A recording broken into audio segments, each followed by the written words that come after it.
Mike, we got to talk about the 76ers. Now, we try to talk in broad, big brush strokes, so we're not too specific. This team drives me crazy, is what it does. Right, it's like, I guess, raising a child. Right when you think they're going to do something, they go opposite.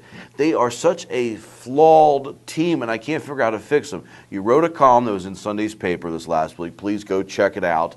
How do you give me a pulse? What do you think about this team? I've never seen, and we talked a little bit about this before on the show, but I've never seen a team that has, where the distinction between starter and bench means less. They have 8 players. Any one of those 8 can be their best player on a given night. I don't just mean their best scorer. I mean their best player on a given night, and yet also at any given time, any one or two of those 8 are in a complete funk, and you forget they had them on the team. Yeah, it's amazing. It's I've never seen anything quite like that, and it does make it. I would think it makes it an extremely hard team to coach.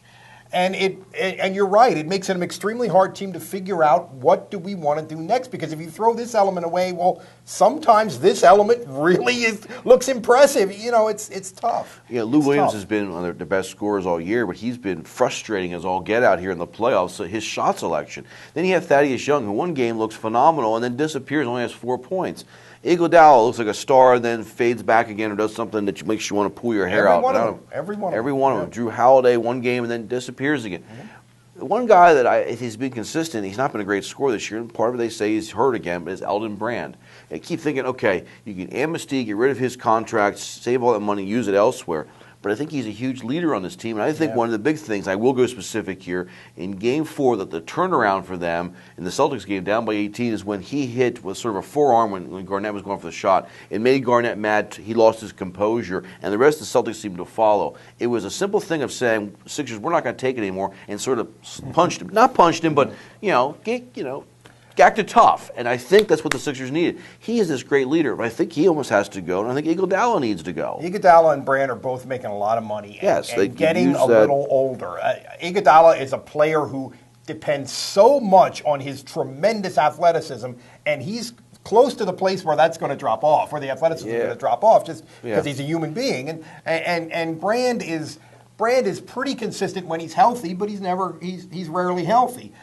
You're right. I think it's solid intangibles, and Iguodala has grown into a guy that is a great teammate with very solid intangibles. I think just this year, just recently. So it's a tough problem. It's a tough problem for any NBA team that gets to a certain level and doesn't have an historically great player.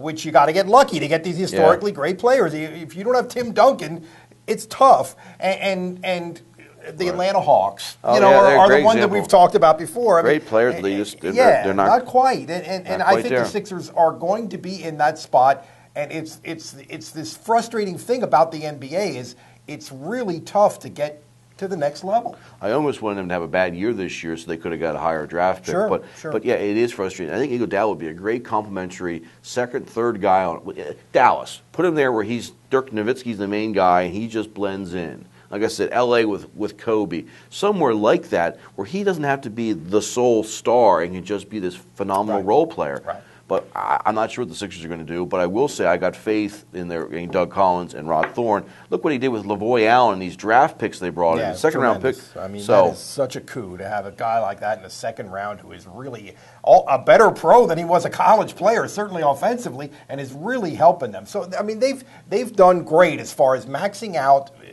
being in a Game 6 against the Celtics in the second round of the playoffs. Yeah.